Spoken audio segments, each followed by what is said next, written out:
सकाळची देवपूजा आटोपली आणि दिवसाची सुरुवात नेहमीप्रमाणे आपल्या देवपूजेने झाली.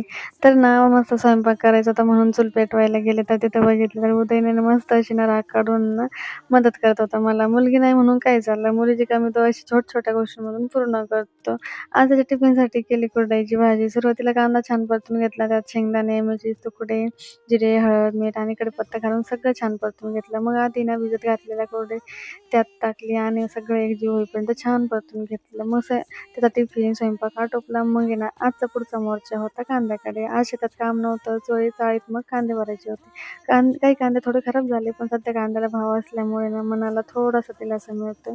तर मग आहे ना कांदे भरून झाले आणि शेवटी ना गाडीही लोड करून झाली होती. दिवसाची धावपळ, घरची कामं, चुलीपासून चाळीपर्यंतचा हा प्रवास असा साधा पण आपल्याला दिवस आजही पूर्ण झाला. चला तर मग तुम्हाला पण भेटूया पुढच्या व्हिडिओमध्ये. तोपर्यंत बाय.